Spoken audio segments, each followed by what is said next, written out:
Bismillahirrahmanirrahim. Assalamualaikum warahmatullahi wabarakatuh. Kepada sahabat-sahabatku yang berbahagia, mahasiswa yang mengikuti mata kuliah saya untuk pengantar statistik.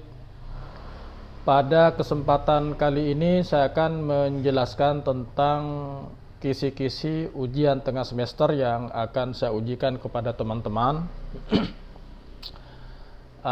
Model dari ujian yang akan saya ujikan kepada teman-teman adalah berbentuk esai, di mana pada soal tersebut saya akan memberikan uraian seperti contoh berikut.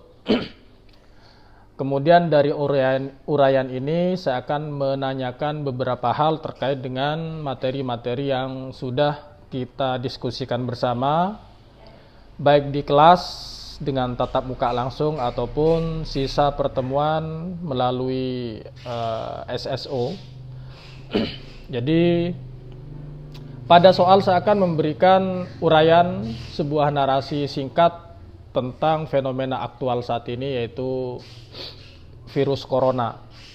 Jadi dari tema ini kita akan mencoba memformulasi, merumuskan, menemukan masalah, membuat judul dan seterusnya, sampai menjadi sebuah jawaban ujian yang komprehensif, yang punya keterkaitan antara pertanyaan yang satu dengan pertanyaan yang lainnya.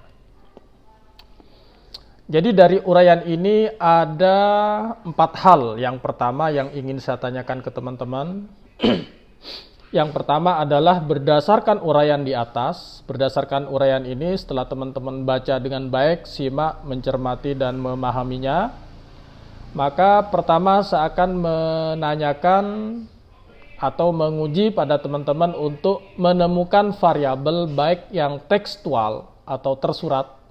Artinya tersurat benar-benar tertulis dalam artikel ini, dalam uraian contoh yang saya berikan, maupun kontekstual atau yang tersirat. Jadi misalnya UKM kesulitan membayar biaya yang ada, itu apa dari statement ini yang tersirat? Misalnya kemampuan finansial UKM. Nah, itu yang saya maksud dengan variabel yang kontekstual atau tersirat dari artikel di atas. Jadi baik yang tersurat maupun yang tersirat itu saya minta pada teman-teman memberikan atau menemukan minimal 5 variabel. Minimal 5 variabel artinya kalau maksimal makin banyak yang Anda temukan makin baik, tapi jangan banyak tapi salah. Itu juga akan berdampak kepada penilaian saya tentang pemahaman kawan-kawan. Jadi yang pertama saya hanya akan menanyakan temukan variabel yang tekstual maupun kontekstual dari artikel di atas. Jadi teman-teman silakan memahami apa itu variabel dan menemukan variabel minimal 5 dari uraian ini. Di sini saya sudah memberikan contoh, misalnya pertumbuhan ekonomi Indonesia itu bisa menjadi variabel. Tapi kalau ini dianggap terlalu luas oleh teman-teman, itu bisa diminimalisir dari makna kontekstualnya. Misalnya perkembangan ekonomi nasional, atau misalnya alokasi APBD DKI, itu bisa ya. Kemudian turunnya konsumsi dan investasi, dampak virus bagi industri, virus corona bagi industri, physical distancing, dan sampai pada misalnya UKM yang tidak mampu terpaksa harus pulang kampung. Ya, pulang kampung ini adalah sebuah statement atau kata kunci yang bisa kalian cari kira-kira variabelnya apa.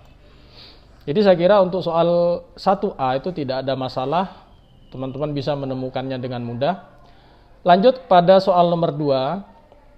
Dari variabel yang Anda temukan, dari 5 atau lebih tadi itu, saya minta teman-teman untuk membuat judul penelitian kausalitas dengan menggunakan 3 variabel. Jadi kalian membuat sebuah judul dari variabel yang Anda temukan di A itu menjadi sebuah judul penelitian kausalitas. Artinya kausalitas ini adalah sebab akibat. Penelitian kausalitas diawali dengan kata pengaruh X Karena saya minta 3 variabel, berarti pengaruh X1 dan X2 terhadap Y. Jadi silakan mau seperti apa judulnya, di mana judul yang teman-teman buat itu nanti akan berkaitan dengan pertanyaan-pertanyaan selanjutnya. Setelah teman-teman membuat judul berdasarkan temuan pada nomor 1A ini, maka pertanyaan selanjutnya adalah buatlah kerangka pikir dari judul penelitian yang Anda buat berikut indikator variabelnya. Jadi kita tahu bahwa dari 3 judul ini, dari judul yang mengandung 3 variabel ini, tentu tiap variabel memiliki teori dan memiliki indikator atau dimensi. Artinya variabel ini untuk diukurnya dengan menggunakan apa, maka alat ukur itu adalah dimensi. Dan bagaimana cara mengukurnya itu terformulasi dalam sebuah konsep yang kita namakan kerangka pikir. Kerangka pikir ini otomatis mengacu kepada teori, sehingga dari variabel yang teman-teman temukan, kemudian teman-teman formulasi menjadi judul, kemudian Anda kerangkakan dalam bentuk kerangka pikir, maka terformulasilah sebuah kerangka pikir yang memiliki sandaran teori yang jelas. Jadi bentuk kerangka pikir ini bisa seperti ini. Ya.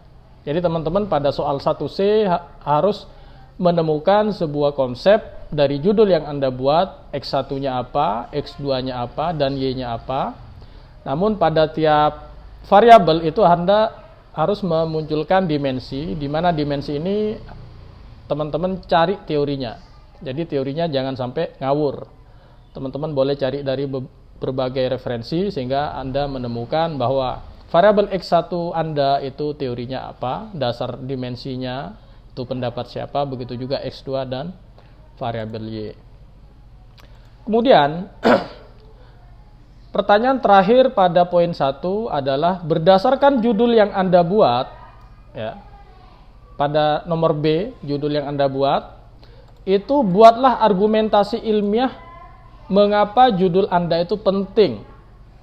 Jadi pentingnya judul itu dibuat itu tentu berangkat dari adanya fenomena yang Anda amati di lapangan. Jadi Anda membuat argumentasi yang saya minta di sini berupa pointers, yaitu 1, 2, minimal teman-teman membuat 5. Ya. Jadi misalnya Anda membuat contoh seperti ini. Nah, dari kerangka ini bisa kita tebak dengan mudah bahwa judulnya pasti kalimatnya adalah pengaruh kebijakan pemerintah dan kualitas pelayanan terhadap loyalitas UKM di mana.